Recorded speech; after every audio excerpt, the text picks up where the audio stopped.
programa Memória Viva reapresenta hoje a entrevista realizada com o professor Otto de Brito Guerra em 1982 em sua própria residência. Para entrevistar este importante nome da cultura do Rio Grande do Norte, foram convidados o professor Alvamar Furtado, Américo de Oliveira Costa e o líder católico Ulisses de Góes. Na condução do programa, o professor Carlos Lira. Esperamos que você tenha um ótimo programa.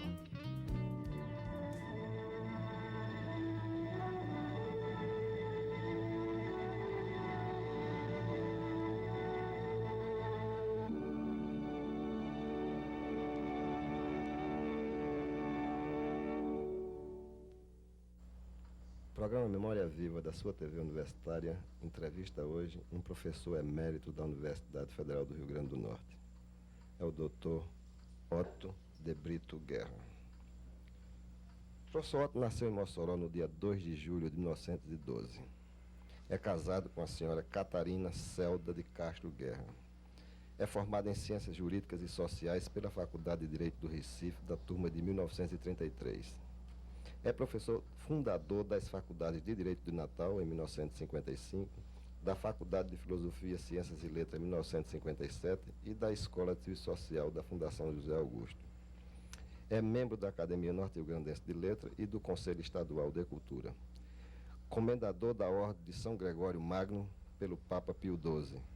Comenda do Mérito Universitário no grau de Grande Conselheiro. Vice-reitor da Universidade Federal do Rio Grande do Norte por 2 vezes, diretor da Faculdade de Direito por 10 anos, diretor do jornal A Ordem.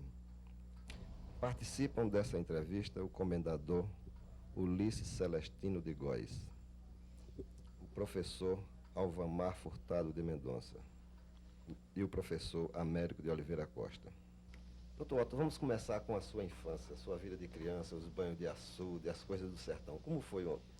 Lira, realmente a minha infância foi, eu tendo nascido em Mossoró, mas uma parte da minha infância foi levada no Brejo do Apodi, hoje Felipe Guerra, que era o sítio do meu avô. Não havia açude, mas havia o rio Apodi, o rio Mossoró, onde eu tomei muito banho, e havia um olho d'água, uma água hidromineral muito boa também, onde nós tomávamos banho diariamente. De forma que essa lembrança me ficou em toda a infância. Agora aproveito a ocasião para fazer uma ligeira retificação naquilo que você falou do meu currículo. Eu fui fundador da Escola de Sociologia da Fundação José Augusto, e não da Escola de Serviço Social. Essa era da igreja. E o senhor era professor dela? Eu era professor dela. Bom, como eu estava dizendo, levava a minha infância, ora no sítio do meu avô, no Brejo do Apodi, ora na cidade de Mossoró. E aí nessa cidade de Mossoró, quando pequeno, eu fui até desenganado por uma junta de 3 médicos, porque apanhei um croup e disseram que não havia jeito. Disseram ao meu pai, esse vai morrer. Mas por sorte havia um engenheiro da inspetoria, naquele tempo era a Inspetoria de Secas, que por acaso tinha uma injeção contra croup, que arranjou e eu fui curado por essa injeção. Senão essas horas já não existia há muito tempo. Como é que eu devo minha vida? Minha mãe também fez uma promessa, e as duas coisas juntas, o fato é que eu estou vivo já hoje com 70 anos de idade. Agora, depois de uma certa idade, eu menino, meu pai é nomeado desembargador, e então ele, que era juiz de direito em Mossoró, vem para Natal. Muda-se a família aqui para Natal, chegamos em 1918. Eu me recordo bem que tomamos um navio, um Ita, dentro do Porto de Areia Branca. Naquele tempo ainda os navios entravam, pequeno, era um navio pequeno. Entravam no porto e veio a família, passando por Macau, sem entrar no Porto de Macau, e desembarcamos aqui em Natal.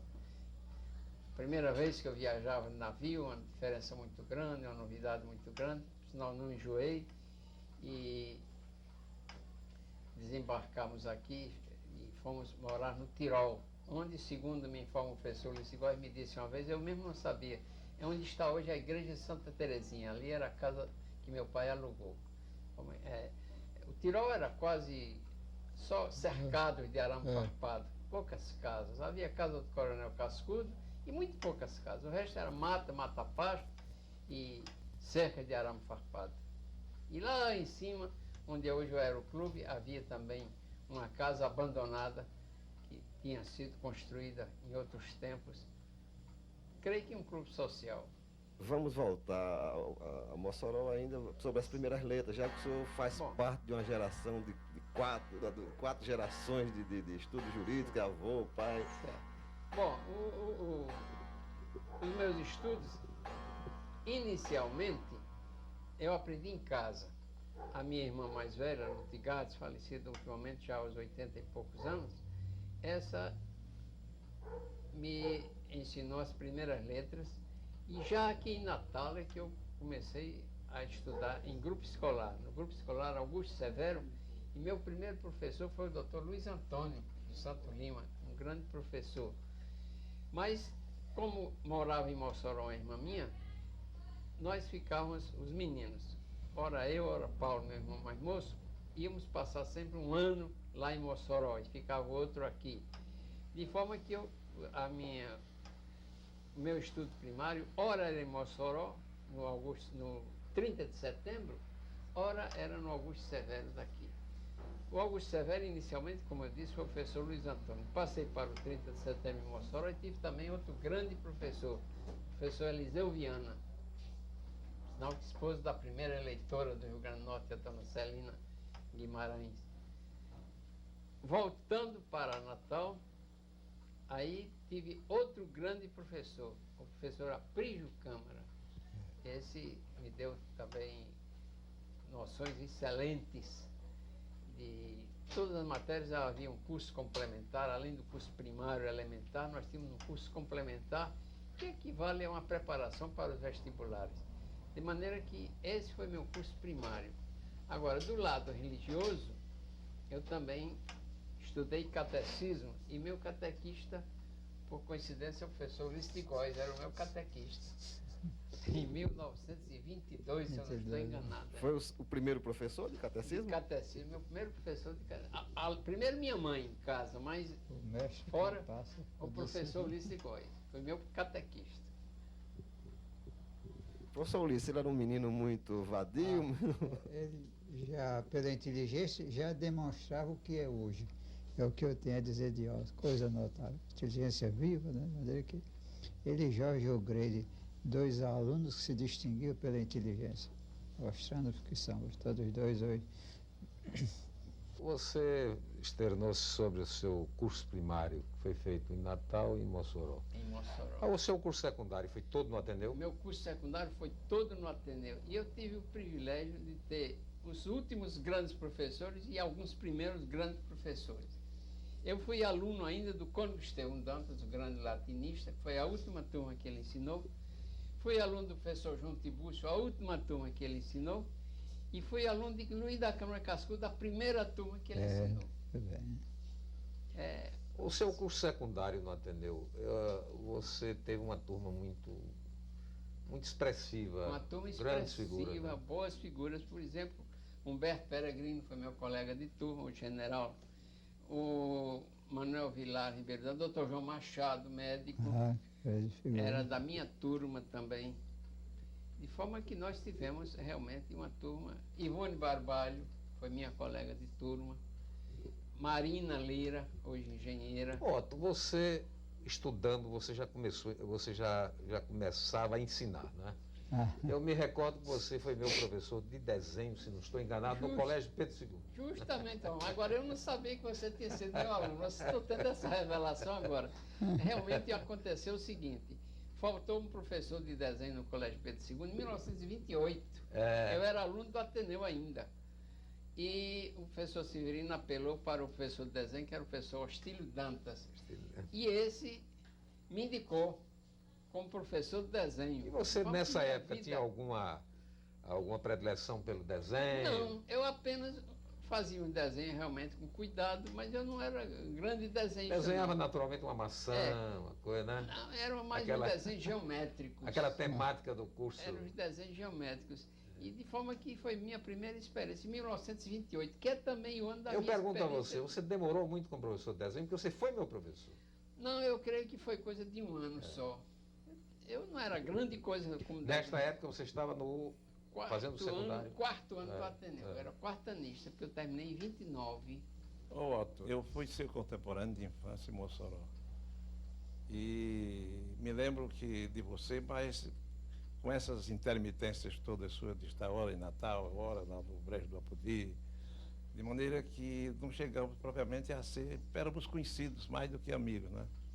Muito mais conhecidos do que amigos.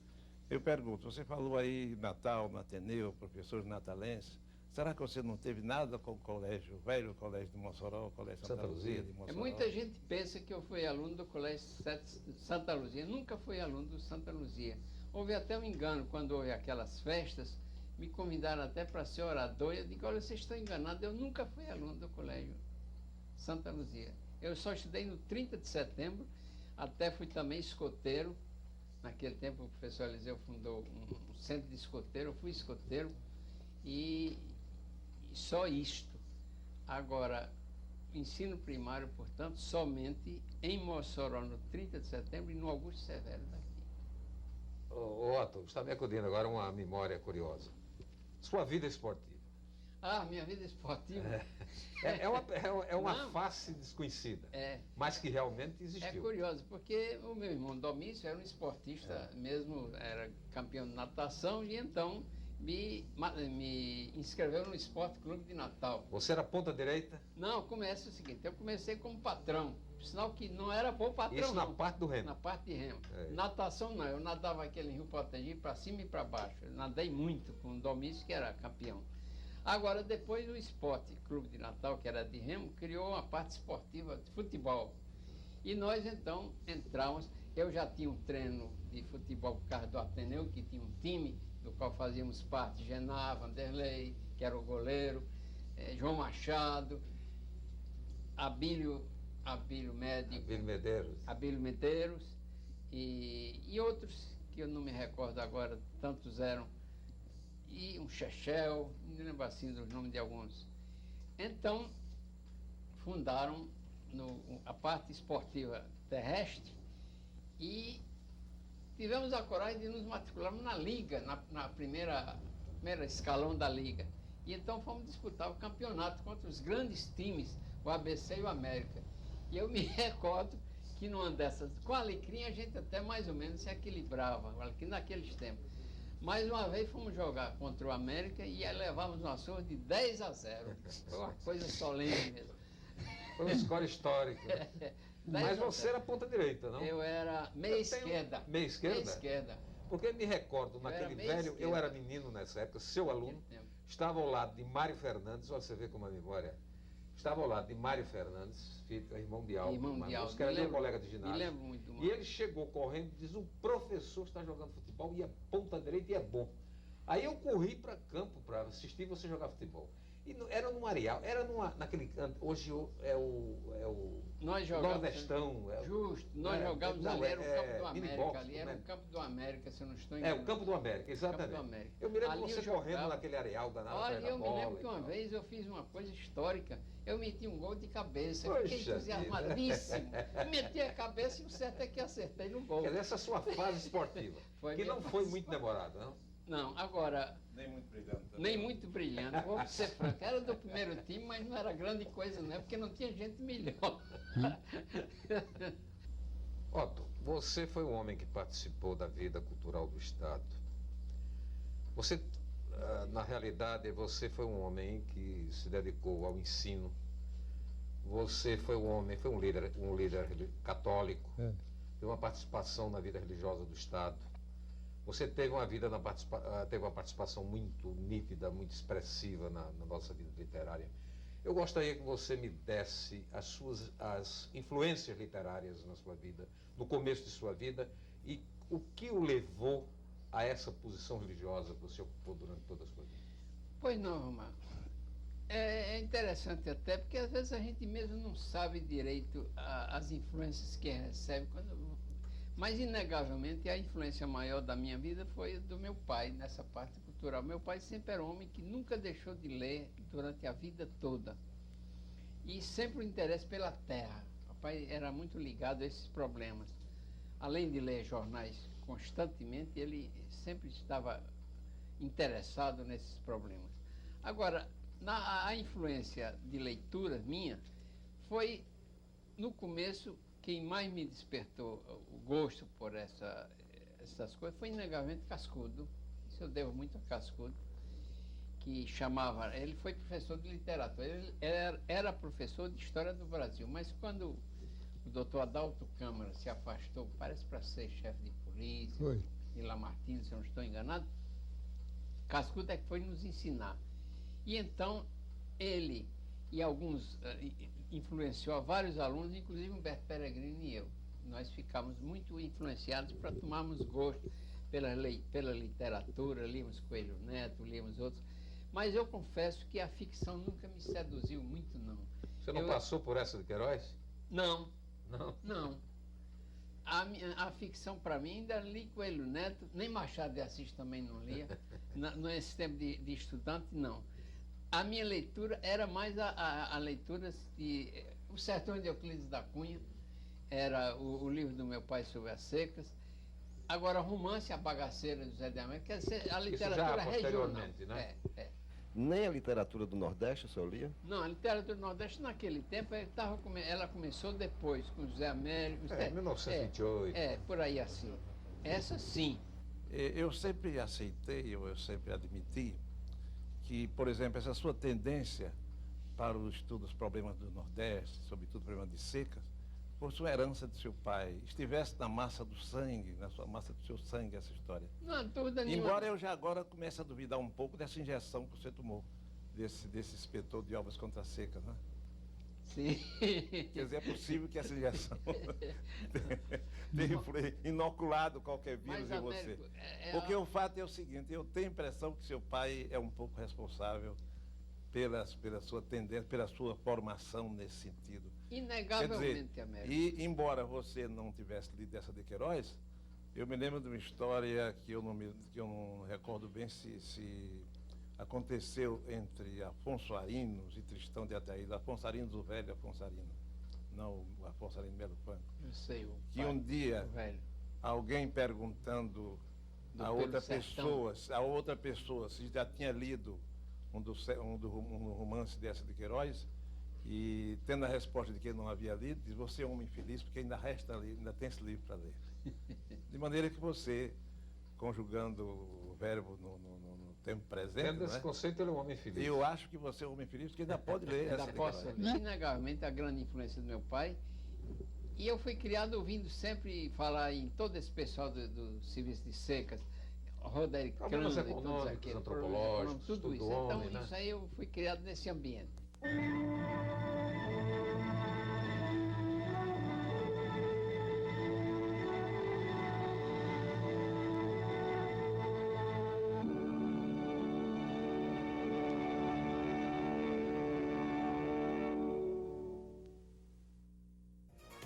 TV Universitária, sinal aberto para a melhor programação. Programa de coração. Aprenda a cuidar melhor da sua saúde e tenha uma melhor qualidade de vida. De coração, todo sábado às 11 da manhã.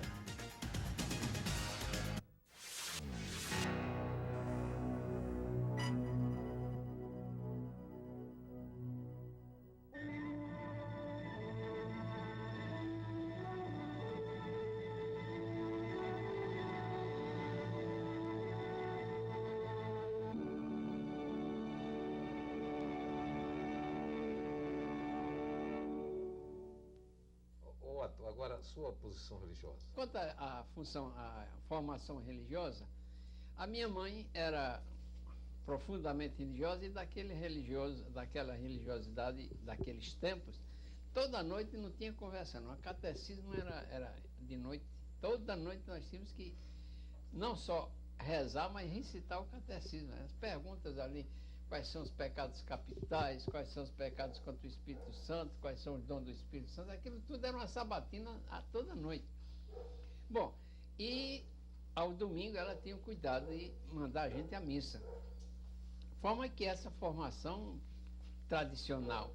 Agora, meu pai, ele não ia à missa, Mas nunca faltou a missa do dia 8 de dezembro, de Nossa Senhora da Conceição. Ele tinha uma devoção completa de Nossa Senhora da Conceição, e ele, no depoimento da velhice que eu tenho, ele disse que a esta que deve a sua conversão e a sua volta à vida religiosa. Mas eu devo a minha formação religiosa, inegavelmente, ao professor Luiz Trigoni na sua congregação mariana, que em 1929 eu entrava nessa Preparou uma congregação. geração, né? Justo. Essa foi a primeira formação. Agora, a segunda maior foi com os jesuítas no Recife, a congregação do Recife, acadêmica, que eu né? frequentava, e a biblioteca deles, que era notável, ficou aberta a mim. Eu li muita coisa interessante e muita coisa boa lá. O contato com as encíclicas? Por exemplo, eu nunca tinha ouvido falar em Rerum Novarum. Chego na faculdade de Direito, um colega meu, Clodoaldo da Oliveira, me mostra isso, e havia um também, até Norte Rio Grandense, mas não morava aqui, Rubens Bem-vindo, nunca mais tive notícia dele. Esse é que me levou à congregação. E havia Nilo Pereira também, que era daqui e que estava lá. Me aproximaram dos jesuítas, eu ingressei na congregação de lá e fiz melhorei muito a minha cultura religiosa, e isso então é que me deu esse lastro. A Rerum Novarum eu recebi um exemplar ali, isso em 1932, por aí assim, e daí para lá então vim Quer dessa dizer, formação. quer dizer que não aconteceu com você o que aconteceu com seu pai, quer dizer, um afastamento talvez da igreja e depois uma volta, né? Não, Você veio em linha reta, eu vim né? em linha reta e ascendente, Foi. porque ia alargando os meus conhecimentos. O meu pai tinha sido aluno de Tobias Barreto, de forma que isso marca também muito. Influenciou uma geração Uma inteira, geração né? inteira. Foi. Papai tinha sido aluno de Tobias Barreto, inclusive ele disse, curiosamente, faltou um professor de Direito Canônico que botava Tobias para ensinar Direito Canônico. O que me parece natural, porque afinal de contas, para a gente combater uma ideia, precisa conhecê-la, né? Justo. Otto, a outra pergunta que eu reputo importante na sua vida. Eu pergunto a você o seguinte, a sua posição ideológica, você reputa, por exemplo, a sua posição como antigo participante do movimento integralista brasileiro um erro da juventude ou uma posição coerente com os seus pontos de vista no tempo? Olha, a gente tem que ver as coisas com os olhos do tempo. De maneira que, naqueles tempos, nós estávamos saindo da Revolução de 1930, que Tristão de Ataíde gosta muito de dizer que o Brasil caiu em si. De repente, o Brasil ficou em disponibilidade e caiu em si, a mocidade ficou. E aparecia quase sempre aquela dualidade, comunismo e fascismo. Eu não vou dizer que eu tenha aderido ao fascismo, porque eu nunca acho que o integralismo tenha sido uma cópia do fascismo. Ele teve suas facetas indígenas, vamos dizer, ou indígenas não, locais. Mas, inegavelmente, era um movimento de direita. Agora, o meu grande mestre era Alceu Amoroso Lima. Professor, quer dizer que tudo está acontecendo na Faculdade de Direito, 1932, mais ou menos? Bom, porque até aqui em Natal... Eu digo tudo no sentido da formação religiosa e formação política. Porque social. menino do Ateneu, sabe, esses problemas não eram jogados ainda aos meninos do Ateneu. Hoje eu acredito que já todos esses problemas são jogados já ao adolescente. Mas a nós naquele tempo não. De forma que, até vou dar um episódio. O meu pai, por exemplo, era assinante do Jornal do Comércio, em 1930. O Jornal do Comércio, que naquele tempo tinha luta de princesa. E eu, quando vou para a faculdade de Direito, um dia entro com o Jornal do Comércio debaixo do braço, na faculdade. E avança para mim uma turma feita assim, uma turma feroz, me toma o jornal e rasga em pedaços. E eu que estava longe dessa coisa, nem pensava o que é que aquilo significava. Mas um estudante de Direito não pode andar com esse jornal. Era a luta de princesa e a turma toda revolucionária. Porque aquilo me mostrou que os tempos eram bem diferentes daquilo que nós vivimos em Natal, naquela placidez de Natal. De forma que, isso antes da Revolução de 30 já, ainda, a minha formação foi se fazendo dessa forma. Mas Alceu Amoroso Lima, como eu ia dizendo, ele escrevia uns artigos na revista A Ordem, que tinha sido fundada por Jacques Figueiredo, e ele havia sucedido, e ele dizia o seguinte: analisando a situação. Eu aconselho aqueles jovens que têm vocação política e querem trabalhar por um Brasil melhor a ingressarem no integralismo. Chegou a dizer isso. Eu, então, peguei na palavra. E aconteceu uma coisa curiosa também. Eu estava um dia na faculdade, quando o porteiro recebe um pacote de jornais, de um impresso, abre e veio e disse, bom, está dito aqui para os acadêmicos de direito. O senhor é acadêmico, leve isso. Era um manifesto de Plínio Salgado. Manifesto de outubro de Plínio Salgado. Eu então levei para casa, li, achei interessante, ótimo, porque correspondia um pouco àquelas minhas ideias brasileiras, as ideias nacionalistas. O que me pegou no integralismo não foi o fascismo, o direitismo, mas sim o lado nacionalista. Que, aliás, foi uma consequência do movimento de 22, do movimento modernista. Modernista, né? Certo. Isso me prendeu. E então aconteceu outro fato curioso. Um belo dia eu sou procurado e diz, olha, está aí um enviado de Plínio Salgado que quer que a Faculdade de Direito do Recife lance um manifesto apoiando o integralismo. E o senhor faz esse manifesto? E o senhor é o indicado. Eu não sei quem me indicou nem por quê. Possivelmente por causa das minhas ligações católicas. Eu até, então, não tinha maior... Lia já aquele jornal que era editado em São Paulo, com uns artigos muito interessantes de Plínio, analisando a vida municipalista, a vida política do Brasil. Era um jornal chamado A Razão. A Razão, muito interessante. E havia influências também de Jackson de Figueiredo. Jackson, mas também agora era sobretudo, mais de Cândido Mota Filho, que também escrevia, e muito influenciado também eu era por Alberto Torres. Lia todo isso tudo. Então aquilo casou, aquele negócio com essas minhas ideias. E eu redigi esse manifesto. Que alguém, eu não posso garantir com absoluta segurança, porque o tempo é longo, mas segundo me parece, quem passou em revista esse manifesto e corrigiu alguma coisa foi Luiz Delgado. Pode não ter sido. Quem assinou com o senhor esse manifesto? Bom, peraí. Então, fiz o manifesto e essa pessoa que corrigiu disse, está católico demais, precisa se tornar mais político e menos católico, e corrigiu nesse sentido, esse manifesto. Então pediram que eu captasse a assinatura de outros colegas. Eu procurei Álvaro Lins, esse grande crítico literário, que estava neoconverso através de Tristão de Ataíde. Ele se correspondia com Tristão, que me mostrava sempre as cartas de Tristão, e tinha se convertido ao catolicismo. E nessa situação, qual era o clima da Faculdade de Direito nesse tempo? Radicalizado? Não, o clima da Faculdade de Direito, integralismo não tinha grande penetração, devo dizer com toda honestidade. Havia mais influência esquerdizante, o grupo da agitação, sobretudo, do Gil Methode. Para sequenciando, como se diz hoje, essa pergunta de Alvamar, essa declaração de Alvamar, você poderia, ao mesmo tempo, nos dar uma notícia daquelas figuras que você considera mais expressivas, mais marcantes da Faculdade de Direito do seu tempo? Nilo Pereira, naquele livro sobre a faculdade, ele já revela alguma coisa. Por exemplo, inegavelmente, Otacílio Alecrim era uma figura marcante. Ele tinha uma influência muito grande na faculdade. Agora, eu não ia muito com o Otacílio, pessoalmente amigo dele, porque Otacílio era um espírito assim meio... Ele gostava um pouco de uma ironia muito grande às vezes, e aquilo não ia muito com o meu estilo. Tanto que eu nunca formei ao lado de Otacílio nas lutas dos diretórios. Eu pertencia ao grupo católico mesmo, que nós tínhamos até a AUC, Ação Universitária Católica. Mas devo dizer que esse não era o grupo mais dominante na faculdade, em absoluto. E depois, isso mesmo antes da chegada do integralismo. Mas mesmo no tempo do integralismo, ele não tinha grande repercussão. E entre os professores? Também não. Houve alguns, como por exemplo, Abgar Soriano. Abgar Soriano.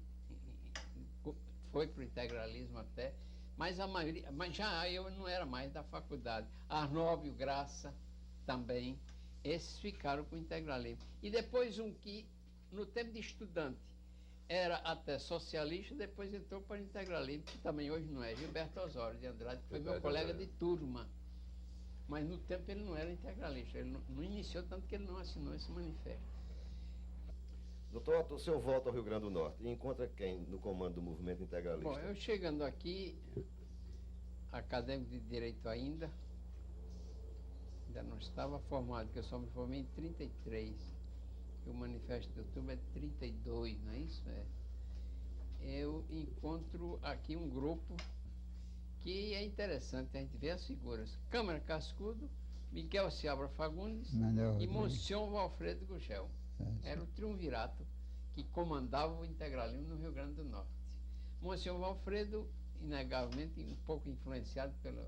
Ele tinha vindo da Itália, recém-formado, tinha visto aquele movimento fascista lá e estava com as suas ideias nacionalistas também. Cascudo, pelo mesmo nacionalismo meu, certamente por isso. E o Seabra também sempre foi um homem ligado a esses problemas nacionais e tudo isso. Eu vi depois aquela memória viva dele, onde ele mostra porque se desligou. Realmente, Seabra não teve essa atuação, nunca ouvi um discurso dele entusiasta, nem nada disso. Ele era meio discreto. Os bons discursos eram do Cascudo, inegavelmente eram os grandes discursos. Agora entraram figuras interessantes, o desembargador Seabra, desembargador Manuel Simval Moreira Dias, o desembargador Xavier Montenegro também,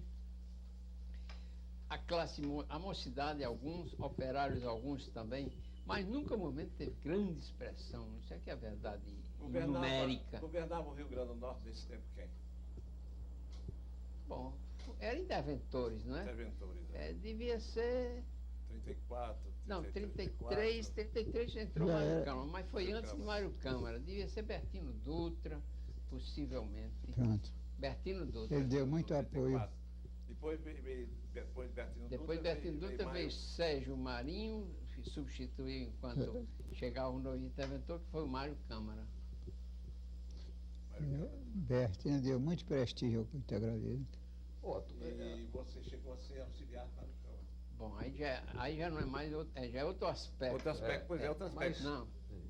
Outro Realmente aspecto. é o seguinte, eu era ainda estudante de Direito, em 1933, tinha feito o primeiro semestre, eu frequentava, como você sabe mesmo, frequentava as aulas, morava no Recife mesmo.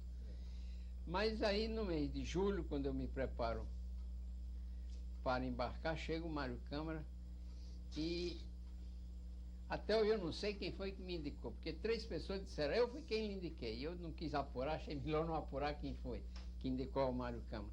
O fato é que ele me convida para ser, naquele tempo chamava-se secretário da Interventoria, equivale hoje ao chefe da Casa Civil. Então eu fui convidado e ainda pedi um dia para refletir, pensando no meu curso que eu preferia terminar. Mas meu pai disse, não, aceite, você já está perto de terminar, é uma experiência interessante que você faz. E eu aceitei então. Mas fui muito franco ao Mário Câmara, dizendo, olha, eu sou integralista, é uma posição que não farei política no seu governo, eu serei na obra administrativa, a parte política eu me reservo para continuar no integralismo. E ele aceitou essa condição. Doutor Otto, fale do apoio que Getúlio pediu a Mário Câmara. Isso aí é uma história que é pouco conhecida na história do Rio Grande do Norte, são daqueles fatos, mas que merece realmente, eu dou o depoimento ouvido do próprio Mário Câmara. Eu visitando Mário Câmara já depois dele no Rio de Janeiro, muitos anos depois, eu já noutra missão, eu vou visitá-lo e ele disse, seu Otto, você é moço ainda e precisa saber uma coisa para a história do Rio Grande do Norte. Quando eu fui nomeado interventor do Rio Grande do Norte, o doutor Getúlio, ele trabalhava no gabinete de Getúlio. O doutor Getúlio me chama e diz, olha, eu estou muito, no termo não é chateado, estou muito abodegado com essa história do Rio Grande do Norte, que entra e sai interventor a toda hora. Foi o estado que mais deu interventor em todo o Brasil, eu verifiquei outro dia. Foi onde mais houve interventores mudados, foi o Rio Grande do Norte. E então eu quero botar um filho da terra para ver se agora acomoda, essa coisa não fica assim, só entrando e saindo. Mas, ao seguinte, o Rio Grande do Norte, inegavelmente, a influência maior que ele tem é de José Augusto, homem que não é da confiança da Revolução, porque vem do regime passado. Mas você não pode estar contra ele, porque se você estiver contra ele, vai encontrar dificuldades. De sorte que eu lhe peço o seguinte, seu primeiro cuidado será aproximar-se do grupo do José Augusto e mas manobrar de tal forma que você fique mandando e não ele. Vejam o que era Getúlio. Muito bem. Essa é a primeira hipótese. Se você não conseguir isto, você funde um partido. Segunda hipótese. Agora, se você fundando o partido verificar que ainda está em minoria com Prova José Augusto, mas veja bem, só em terceira hipótese, Alice ao Café Filho. Foi justamente o que aconteceu. O Mário Câmara me disse. A terceira hipótese que ocorreu. É, que ocorreu. Então, ele estava cobrindo o riscado que o Getúlio tinha comentado.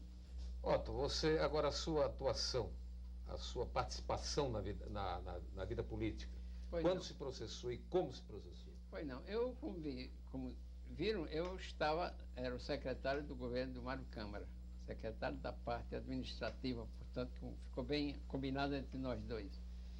Que houve até um episódio, depois eu conto. Então, os companheiros integralistas, foi lançada a campanha, os candidatos lançaram dos dois partidos, o Partido Popular e a Aliança Social, que era formada pelo Partido de Café Filho e o Partido do Mário Câmara. Os companheiros integralistas acharam que eu tinha que dar uma demonstração de que realmente não estava com nenhum dos dois lados, nem mesmo com o lado do Mário, a quem eu servia. Disseram, você tem que se lançar como candidato a deputado estadual. E lá eu me lancei a deputado estadual. Tive uma votação mínima. E aí é que é o episódio que eu disse que valia a pena contar. Um belo dia, eu sou chamado ao gabinete, estavam conferenciando Mário Câmara e Café Filho. E a eleição, como sabe, do governador seria indireta. E então o Café me interpela. Diga-me uma coisa, você eleito deputado, votará no nosso candidato a governador? Eu disse, não. Honestamente, eu tenho que dizer que votarei em branco, porque por coerência do meu partido. Nem votarei no candidato do Partido Zé Augusto, nem votarei no candidato do... Eu senti que eles queriam com isso mandar descarregar voto em mim, mas eu deixei logo a coisa clara. E por isso fiquei sem apoio de votação, senão dos companheiros de 100 e poucos votos, se eu não estou enganado. Foi uma quantidade pequena em todo o Rio Grande do Norte. Bom, essa foi a minha primeira ensaio político. Experiência política. Né? A segunda foi melhor. A segunda experiência política já tinha terminado, eu já não era mais auxiliar de governo. Um belo dia eu estou aqui na minha casa, quando me chegam o doutor Travasso Sarinho e o senhor Francisco Mota, do Curtume, pai do Clóvis Mota, e vem falar comigo em nome dos pequenos partidos. Que, olha, foi o tal pacto de Pirangi, que o Silvio falou muito bem, esclareceu bem. O Partido Popular, o partido PSD e a UDN tiveram medo de cada um apresentar dois candidatos para senador, que havia duas vagas, e então, com receio de que os pequenos partidos conseguissem alguma coisa, fizeram um acordo em que cada partido só indicava um candidato, que foi Georgino Avelino e Dinarte Maris, sem ouvir os pequenos partidos que não foram ouvidos. Então, os pequenos partidos ficaram muito desapontados e vieram a mim, sobretudo o partido PTB de Mota e o PRP de Sarinho, mas também outros me procuravam. E disseram, olha, você tem muita chance de ser eleito senador, porque os udenistas não vão votar em Georgino e os PCDistas não vão votar em Dinarte. De forma que você vai conseguir voto de um lado e do outro, e então talvez seja até o mais votado. De que nada, mas esse povo não fez um acordo. Mas você sabe como é isso, há muito eleitor que não vai nessa conversa. Eu digo, olha, eu não tenho vocação para política, não, já está aprovado. Disse, não, fizeram um grande apelo e então eu findei accedendo. E me lancei candidato a senador. Houve um apoio decisivo dos rosados também. O Dinarte fez tudo para conseguir o apoio dos rosados e eles negaram, apoiaram Georgino Avelino e a mim, mas não apoiaram Dinarte. E também em Martins, o doutor Raul Alencar me apoiou. também no Acari, o Vinícius e outros, e também Seraf, e também no Taipu. Então, resultado, vem a votação e, para surpresa minha, o mais votado candidato em Natal, derrotando Dinarte Maria e Jorginho Avelino, foi eu. Tive mais votos do que os outros dois. E José Varela também, que se lançou pelo Partido Democrata Cristão. Em seu favor? Não, José Varela ficou do lado de fora, aí é outro episódio. Então, o resultado, eu fui o mais votado em Mossoró, o mais votado em Natal, e o mais votado no Acari e o mais votado em Itaipu. Mas quando chegou o voto dos coronéis, o voto do Cabresto chamado, esse foi a derrota. Agora, aí há dois episódios muito interessantes que vale a pena a gente contar. Um foi aqui em Natal. Eu estava no automóvel com o meu cunhado, que ficou guiando o automóvel para eu correr aquelas sessões todas e verificar a coisa. E lá ali pelo Carrasco nós encontramos uma mulherzinha e paramos o carro e disse: senhora, vai votar? Eu disse: vou. Então, entra aqui. Entrou no carro e o meu cunhado, o Cunha Lima, perguntou: a senhora vai votar em quem para senador? Ele disse: no doido do Otto Guerra. Porque só sendo doido é que se vai enfrentar esses dois grandes. Aí eu achei muita graça, não me apresentei não, achei melhor ficar calado. Já que ela ia votar em mim, deixei. Esse foi um episódio. Agora, eleitora espontânea. Eleitores, eu tive muitos desses. Teve gente que vinha aqui em casa querer dinheiro, eu dizia: mas eu não tenho dinheiro, eu não posso dar dinheiro que eu não tenho, não vou comprar voto, a senhora vota se quiser. É danado, mas voto mesmo no senhor. Era um candidato suicida. Eu era um candidato suicida. E ganhei assim. Agora, fiz como isso em todos os bairros da cidade. E corri o estado com Clóvis Mota, todo o estado do Rio Grande do Norte, na companhia também de Aloysio Moura. Aí é outro episódio. No município de Patu, nós íamos já a fim da tarde, passando por uma estrada, e eu disse: Clóvis, pare aí. Eu passando os trabalhadores com enxada. Eu parei assim, diga-me uma coisa, vocês são eleitores? Somos, sim, senhor. Vocês vão votar em senador para quem? Ele disse: em quem o coronel mandar. Ele disse: pronto, está aí minha morte, Clóvis. Essa aí é que vai ser a minha desgraça. E houve depois um acordo que eu sei, Café Filho mesmo exigiu o cumprimento estrito do pacto, e alguns coronéis que iam votar em mim, do interior, voltaram atrás por fidelidade ao pacto. Eu perdi por isso. Mas eu tive realmente uma votação que a mim mesmo me surpreendeu. Tanto que eu sou chamado à casa do Gonzaga Galvão, onde se hospedava Georgino Avelino, que estava lá, encontrei deitado numa rede, e ele disse, tratava a gente por tu: eu quero dizer que tu me causaste uma surpresa, eu menosprezei o teu valor, o teu prestígio popular, e então venho te fazer o seguinte convite: para integrares a comissão executiva do PSD.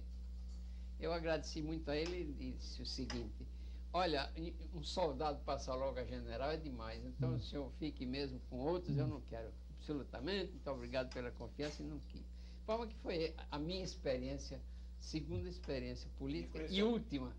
Fiquei vacinado. Fiquei vacinado. E com esse episódio encerrou a sua carreira política? Minha carreira política ficou encerrada. Eu vi que não era bom de urna.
Doutor Otto, 4 gerações de formado em Direitos.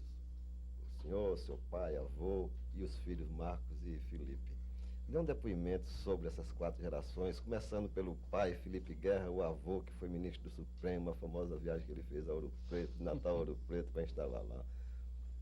Pois não, Lira. Vamos começar pelo mais antigo, então, pelo meu avô. O meu avô, Luiz Gonzaga de Brito Guerra, que é uma rua até com o nome dele, Rua Conselheiro de Brito Guerra. Este homem nasceu em Augusto Severo, filho de pais pobres, formou-se em Direito em 1839. Eu tenho o diploma dele aqui em casa. Ele, juiz de Direito no Açu, vê a notícia da criação de 7 tribunais de relação, como chamavam então, no país. Homem pobre, o escrivão dele tinha um certo recurso, que é o bisavô de Geraldo Zé de Mello. E diz, por isso não, o senhor faça essa viagem à corte para pleitear um desses lugares.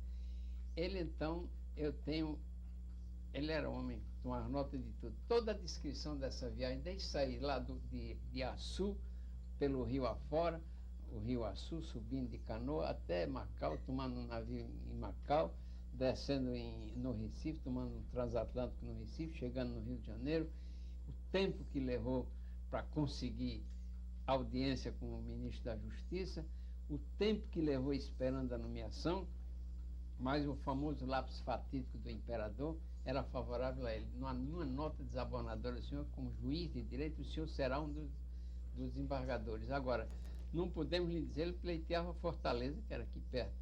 Não podemos dizer, o senhor poderá ir para o Rio Grande do Sul, para Mato Grosso, para Minas Gerais, eram vários cantos. Ele então ficou lá e afinal foi nomeado para Ouro Preto, que era a capital de Minas Gerais.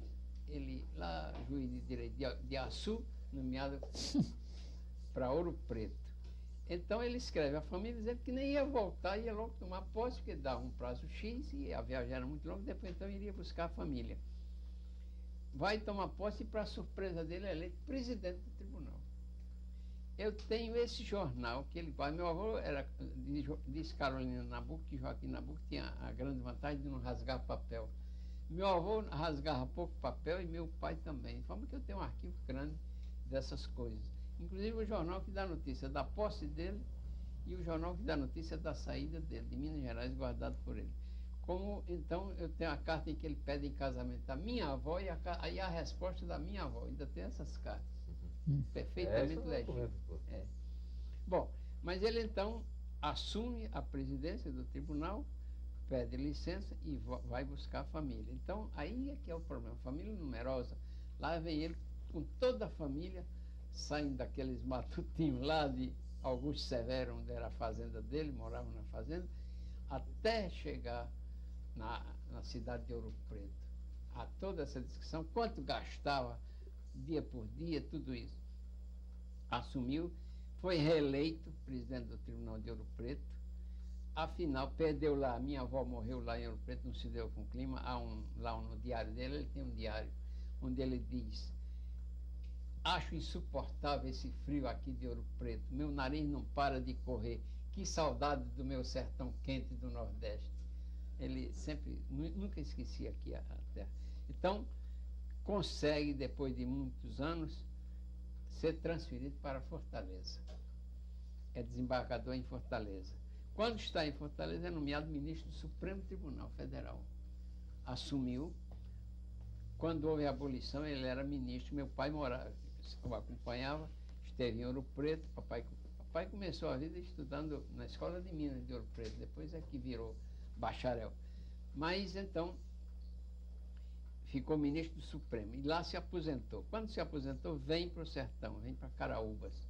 E um colega dele disse: mas, senhor ministro, Vossa Excelência, estando aqui na corte, vai viver em Caraúbas? Ele disse: quem lhe disse que eu vou viver em Caraúbas? Eu vou morrer em Caraúbas, porque eu sou um homem velho. Então, vou terminar meus dias no meu sertão e não ficar aqui nessa vida da corte. Esse era o homem, o magistrado. Foi barão do Açu, foi comendador da Ordem da Rosa, da Ordem de Cristo, e um homem íntegro. Eu tenho ainda algumas correções dele, onde ele, por exemplo, ele, lá no trecho diz: uma sentença, por mais bem dada que seja injusta, se foi demorada, já cometeu uma tremenda injustiça. Ele diz isso na correção lá, com um juiz que estava demorando em dar as sentenças. E ele, naquele tempo não havia nem os formulários, ele ensinava até os escrivães como faziam as coisas, deixa modelo de tudo isso. Foi, como diz meu pai, Já foi naquele tempo havia esses problemas. Né? justo esses problemas de relaxamento e tudo isso. Bom, então esse é o homem. Morreu, assistiu ainda à República, a proclamação da República, estava em Caraúbas, a ata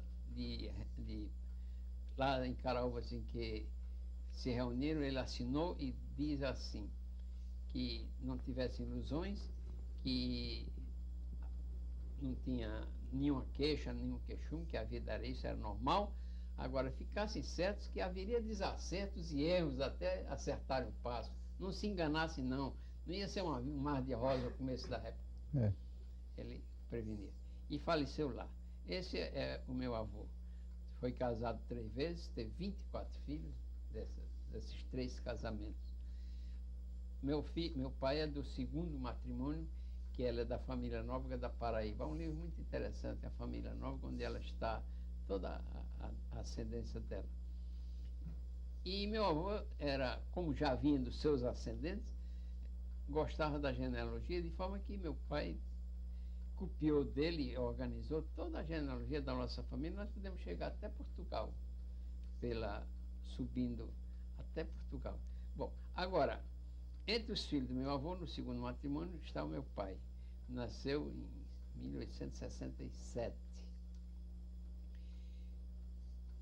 Meu avô já tinha perdido 2 filhos, formados em direito, tuberculose. Naquele tempo era uma doença que perseguia muita mocidade. Um rapaz brilhante, formado em São Paulo. Era doença romântica, né? Era. E o outro, formado, veio estudar no Recife, morreu também. Tanto que ele não queria que meu pai fosse estudar. Por isso, não quero, já perdi 2 filhos, não quero que você vá estudar, não. Mas meu pai conseguiu consentimento e matriculou-se no Recife. Formou-se em 1891, portanto, a 2ª geração. Cursou, ele foi aluno, como eu disse, foi aluno de Tobias Barreto e de outros professores daquele tempo. Formou-se na primeira Constituição Republicana. Né? Injusto. Ele disse que lembra-se muito a mocidade toda entusiasmada com a Constituição e entusiasmada com a República também lá. E veio aqui para o Rio Grande do Norte, foi constituinte, ainda moço, foi deputado a constituinte. Quando houve aquele golpe que depois o governador Miguel Castro ele foi convidado para secretário da Junta Governativa, mas voltou ainda à política. Cascudo descreve muito bem, diz que ele era ele nunca foi, sempre foi um indisciplinado em matéria política, e por isso mesmo é que ele rompeu com Pedro Velho logo. Mas depois, então, sofreu esse revés como juiz de direito de Caicó, foi afastado por força de uma emenda constitucional que fizeram, as discussões transitórias, e passou 9 anos trabalhando na agricultura em Brejo do Apodi, e hoje tem o nome dele, esse município, por causa disso, que ele passou 9 anos aí, foi onde escreveu aquele livro Secas contra Seca. Mas aí foi, afinal, reconheceram que era uma injustiça o que estavam fazendo com ele, ele foi nomeado juiz de direito de Mossoró.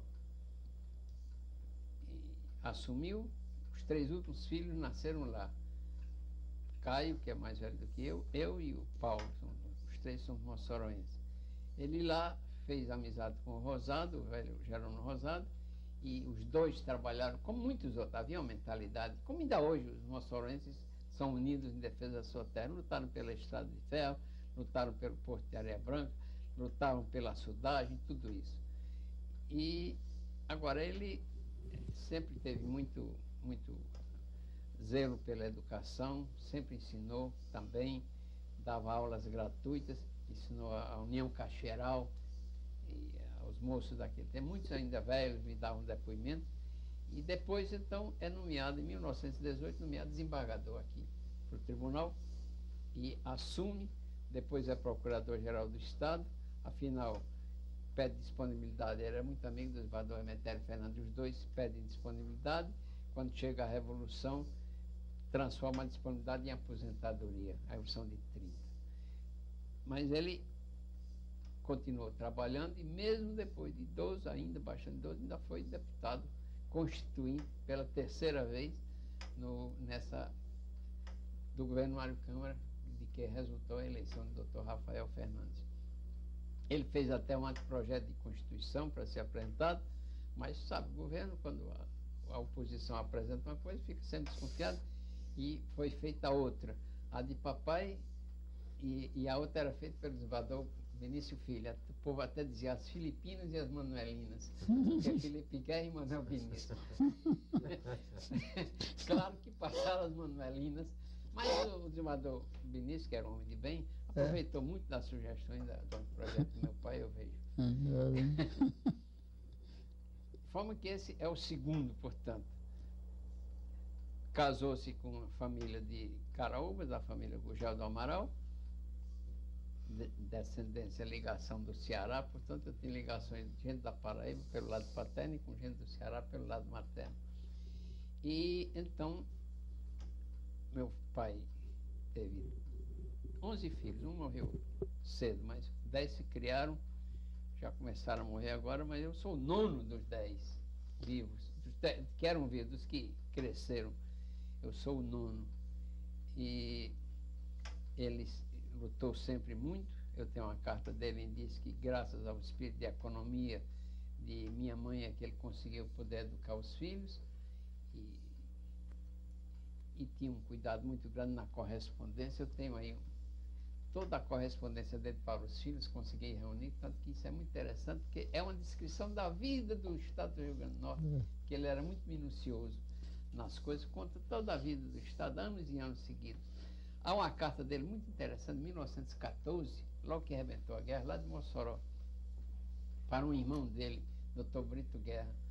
Ele diz o seguinte nessa carta: meu irmão, a Revolução Francesa trouxe individualismo para o mundo. Essa guerra que vem aí vai trazer o socialismo para o mundo. Eu acho interessante a intuição dele. Em Mossoró, ele sentia essa coisa. E há umas coisas muito interessantes nas cartas dele. Bom, aposentado, ficou ensinando gratuitamente na escola doméstica, ficou participando de várias organizações. Secretário de Cascado. Bom, no governo de Cascado, ele, aliás, sim, um episódio secretário de Educação. Também não está na história. Ele foi convidado para interventor do Rio Grande do Norte na Revolução de 30. Isso não está na história, mas eu tenho uma carta dele. O candidato era o desembargador Silvinho, o candidato da Revolução. Mas porque era amigo de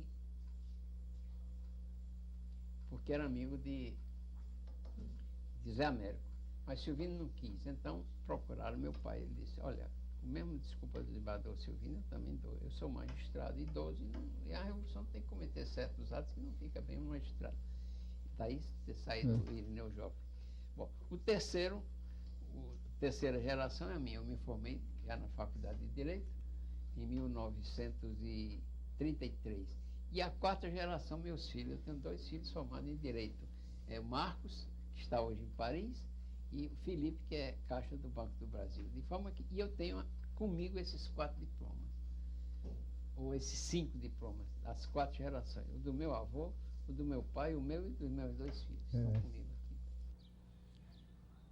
Aposentado como estou da universidade, nem por isso estou parado. E aqui, junto da minha família, continuo nos meus trabalhos, entrego aos meus estudos, trabalhando naquilo que mais me desperta atenção: problemas do Nordeste, problemas de família, participando da vida de associações religiosas como o Movimento Familiar Cristão, e tendo ao meu lado os cursilhos de cristandade, quero dizer, não o Movimento Familiar Cristão, esse eu pertencia antigamente, e junto com a minha esposa, que é a minha companheira de 46 anos de vida juntas. Nós nos casamos em 1936.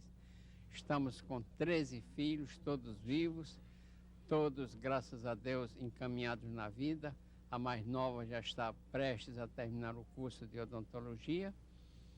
E, além disso, estamos com 35 netos e já um bisneto. Tudo isso, portanto, é uma vida bem longa, com seus altos e baixos. E bem vivida. E bem vivida, graças a Deus. E isto, portanto, enche a vida nossa e nos faz dar muitas graças a Deus por todo isso que nos foi dado.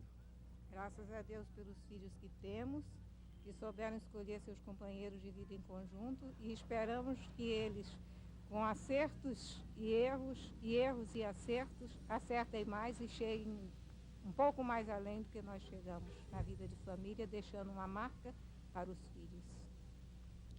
É esta, portanto, a minha palavra final, e desejando que os casais tenham as felicidades que nós encontramos em nossa vida, com os tropeços também que são naturais.